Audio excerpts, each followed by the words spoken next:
সম্মানিত দর্শক শ্রোতা, আসসালামু আলাইকুম। একজন এনসিপি নেতার বিরুদ্ধে এক দর্শনের অভিযোগ উঠেছে।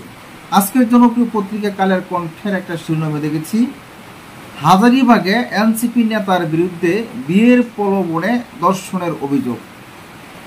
এনসিপি নেতার বাসা হলো হাজারীবাগে।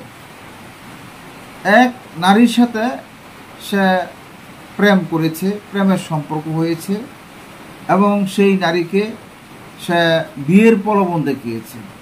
বিয়ের প্রলোভন দেখিয়ে কামরাঙ্গীরচর এক বাসায় নিয়ে তাকে দর্শন করেছে, মানে শারীরিক সম্পর্ক করেছে। শারীরিক সম্পর্ক করার পর এই নারীকে সে আর বিয়ে করছে না। তাকে অনেক লোক লালসা দেখিয়েছে, তোমাকে বিয়ে করব, তুমি আমার জীবনে জীবন, পরাণের পরাণ, বিভিন্ন ধরনের কথাবার্তা বলে এই নারীর সাথে সে শারীরিক সম্পর্ক করেছে। শারীরিক সম্পর্ক করার পর এই নারীকে আর সে বিয়ে করতে রাজি হচ্ছে না। অবশেষে এই নারী তার ভগ্নিপতি, মানে তার দুলাভাইকে নিয়ে হাজারীবাগ থানায় গিয়েছে মামলা করতে। সে হাজারীবাগ থানার পুলিশ তাদের মামলা নিচ্ছে না। কেন নিচ্ছে না, তার কারণ কি, এটাই আজকের বিষয়। সেই জনপ্রিয় একটি দল হলো এনসিপি। বর্তমানে আজকে সেই এনসিপি যেদিকে যায় সেদিকেই পুলিশ, সেনাবাহিনী তাদেরকে গার্ড দিয়ে বিভিন্ন জায়গায় জুলাই পদযাত্রার মিটিংয়ে তাদের সাথে তাদেরকে সঙ্গে নিয়ে যায়।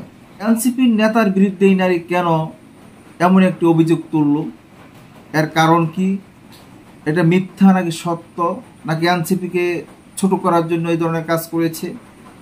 আসুন আমরা এই রিপোর্টটি দেখে আসি।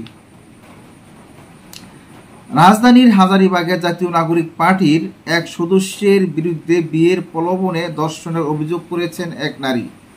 এ ঘটনায় ভুক্তভোগী নারীর পক্ষে হাজারীবাগ থানায় মামলা করতে গেলে থানা মামলা নিচ্ছে না বলে 2 দিন ধরে সামাজিক যোগাযোগ মাধ্যমে প্রচারণা চলছে।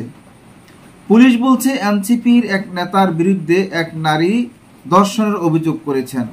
এ ঘটনায় পুলিশ বাদী হয়ে একটি সাধারণ ডায়েরি করেছে। প্রাথমিক তদন্তে ঘটনার সত্যতা পাওয়া গেলে মামলা নেওয়া হবে। ভুক্তভোগী নারীর ভগ্নিপতি মামলা করতে শনিবার হাজারীবাগ থানায় যান।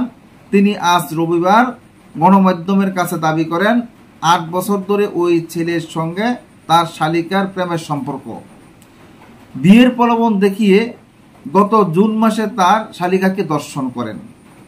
ওই ছেলের বাড়ি হাজারীবাগে হওয়ায় তিনি থানায় মামলা করতে গিয়েছিলেন, কিন্তু এনসিপির নেতা হওয়ায় থানায় মামলা নেয়নি। এ বিষয়ে হাজারীবাগ থানার ভারপ্রাপ্ত কর্মকর্তা সাইফুল ইসলাম গণমাধ্যমকে বলেন, যার বিরুদ্ধে অভিযোগ তার বাড়ি হাজারীবাগে, কিন্তু যে বাসায় ধর্ষণ করা হয়েছে বলে অভিযোগ করা হয়েছে সেটা কামরাঙ্গীরচর এলাকার মধ্যে পড়েছে। তাই ভুক্তভোগীকে কামরাঙ্গীরচরে যেতে বলা হয়েছে।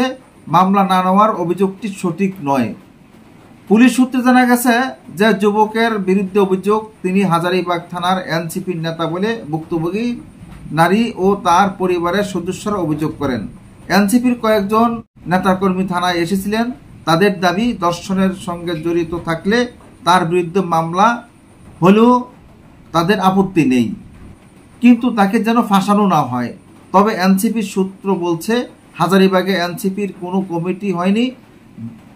যারা নাগরিক কমিটিতে ছিলেন তারাই এনসিপির পরিচয় দিচ্ছেন। কামরাঙ্গীরচর থানার ওসি আমিনুর রহমান বলেন, ভুক্তভোগীর অভিযোগের পরিপ্রেক্ষিতে পুলিশ একটি জিডি করে ঘটনার তদন্ত করছে। তদন্তে ধর্ষণের অভিযোগের প্রমাণ পাওয়া গেলে মামলা নেওয়া হবে।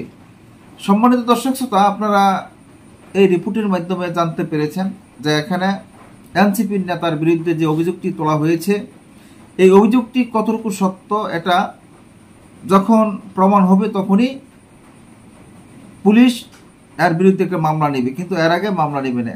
আগে পরে দেখেছি কোনো নারী যদি থানায় গিয়ে কোনো প্রকার এই ধরনের অভিযোগ করে সঙ্গে সঙ্গে মামলা হয়েছে, কিন্তু বর্তমানে এটা অনেকটা কঠিন হয়ে পড়েছে।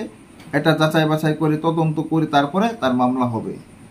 এখানে দেখেন এখন আমাদের দেশের পরিস্থিতি আর কতটুকু বুলেটে হবে, কতটুকু ভালো হবে, এটা এই বিষয়টা আপনারা যদি একটু উপলব্ধি করেন তাহলে বুঝতে পারবেন আমাদের দেশের আইন শৃঙ্খলা এখন কোন দিকে যাচ্ছে।